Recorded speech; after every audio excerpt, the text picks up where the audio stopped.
এই কোটা আন্দোলনকারীদের complete shutdown, আর তার ফলাফল আজকে এই অবস্থা। সমস্ত দাবি মেনে নেওয়ার পরেও তাদের আর সে শাটডাউন শেষ হয় না। কী কারণে আমি বুঝি না।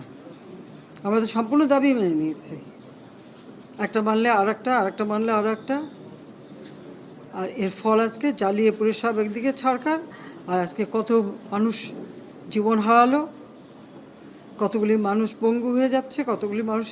এবং ঠিক এই 2001 সালে এরকম তাণ্ডব বিএনপি জামাত জোট চালিয়েছিল।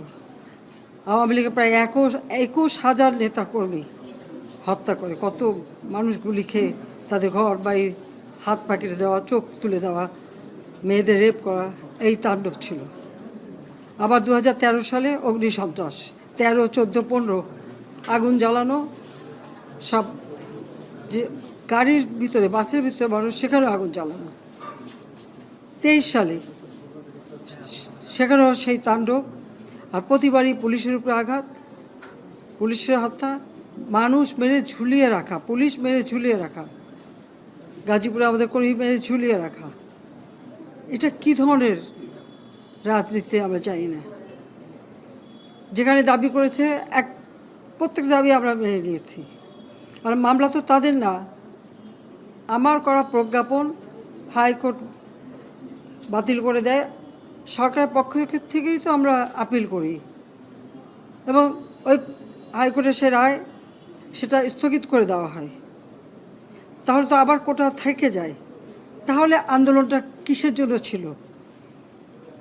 একেবারে শাটডাউন করে সবাইকে তারপরে মারা। যে সমস্ত ঘটনা ঘটেছে আর যেভাবে মানুষগুলি ক্ষতিগ্রস্ত হয়েছে, আর যারা মারা গেছে আমি তাদের আত্মার মাগফিরাত কামনা করি। আর যারা এখন আহত তাদের সকলের চিকিৎসা সুষ্ঠুভাবে হচ্ছে। আমি আমাদের ডাক্তার, নার্স বা কর্মচারী সকলকে আমি আন্তরিক ধন্যবাদ জানাচ্ছি যে তারা দিন রাত অক্লান্ত পরিশ্রম করেছেন, এবং আমাদের স্বাস্থ্য মন্ত্রণালয় থেকে মন্ত্রী, প্রতিমন্ত্রী সহ আমাদের সকলে বারবার এদের দেখে গেছে এবং যা যা লাগে করে দিচ্ছে। আজকে চিকিৎসার জন্য যা যা লাগবে আমরা করে দিচ্ছি। আর যারা পা হারিয়েছে বা হাত হারিয়েছে, আমরা কৃত্রিম পায়ের ব্যবস্থা করে দেব, যাতে তারা আবার সুস্থ মানুষের মতো চলতে পারে, নিজের কাজ করতে পারে। এবং এর মধ্যে একজন আবার প্রতিবন্ধীও, কাজে তার মা যাতে ভালোভাবে চলতে পারে। প্রতিবন্ধী অবশ্য আমরা ভাতাও দিচ্ছি, কিন্তু তাকে আরও ব্যবস্থা করে দেব, আমাদের যতটুকু সাধ্য করে দেব। কিন্তু আমার দেশবাসীর কাছে আমি বিচার চাই, কি অপরাধটা কি করেছি যে এইভাবে, যেখানে আমি মানুষের ভাগ্য পরিবর্তনের কাজ করে যাচ্ছি, মানুষের জীবন মান উন্নয়ন করেছি। আজকে বাংলাদেশ সেই 2008-এর বাংলাদেশ আর 2024-এর বাংলাদেশ তো এক না। বাংলাদেশের মানুষের জীবন মান তো উন্নত হয়েছে। আমাদের অর্থনীতি আজকে কত কত উপরে উঠে গিয়েছিল, এবং এটা মনে হলো যে এটা আর কিছুই না। এটা আমাদের অর্থনীতিকে সম্পূর্ণ পঙ্গু করে দিয়ে বাংলাদেশকে আবার ভিক্ষুকের জাতি করে দেওয়া, এটাই বোধহয় এদের পিছনে ষড়যন্ত্র।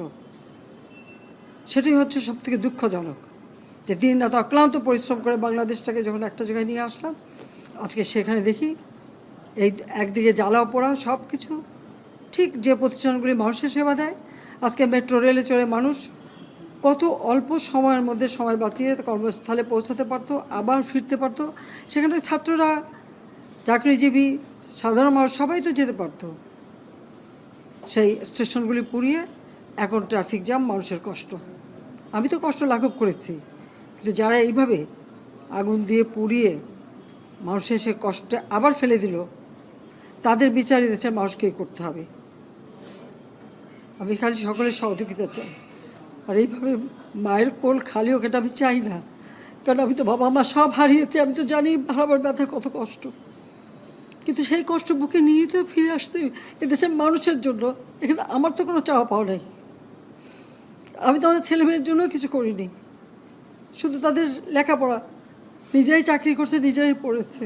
আমি কতটুকু করতে পেরেছি, কিন্তু আমি দেশের মানুষের জন্য করেছি। আজকে অন্তত মানুষের ভাত কাপড়ের ব্যবস্থা, চিকিৎসার ব্যবস্থা, তাদের কাজের সংস্থা সবই তো করে দিচ্ছিলাম। যখন আমরা এক উন্নয়নশীল দেশে মর্যাদা পেলাম, তখনই এই তাণ্ডব করে ঠিক যে জায়গাগুলি মানুষের সেবা করবে সেই জায়গাগুলিতেই আঘাত, শিক্ষা প্রতিষ্ঠানে হল ভেঙে দেওয়া। সবচেয়ে দুর্ভাগ্য যে ভিসির বাড়িতে আগুন দেওয়া। এর আগেও একবার ঢাকা ইউনিভার্সিটিতে ভিসির বাড়িতে আগুন দিয়েছিল, আপনাদের মনে আছে।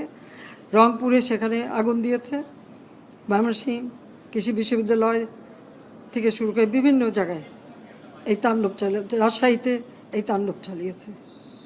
বিশ্ববিদ্যালয়গুলিতে সেশন জট ছিল, আমি সরকার আসার পর থেকে কোনো সেশন জট নাই।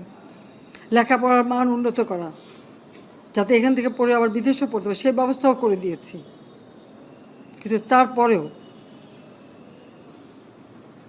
কোটা সংস্কার আন্দোলন, কোটা তো আমি বাতিলই করে দিয়েছি। আমি আহ্বান করেছিলাম যে একটু ধৈর্য ধরো, হাইকোর্টের শুনানি হবে, হাইকোর্ট যে রায় দেয় না, তারপরেও এই আন্দোলন হবে। আজকে এই যে এতগুলি মানুষের জীবনের ক্ষতি হলো, এতগুলি পরিবার ক্ষতি হলো, এর দায় দায়িত্ব কাদের?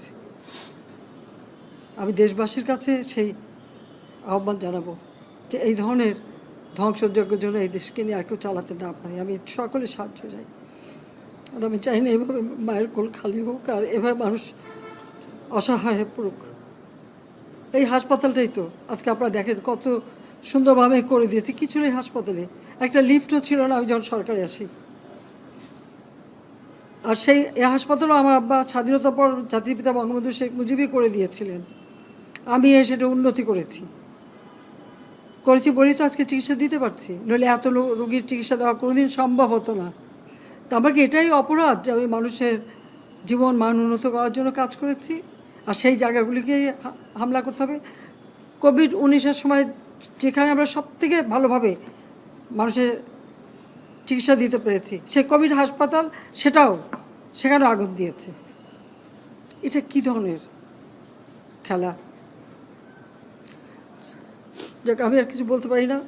আমি যে এগুলি এক একদিন দেখি আর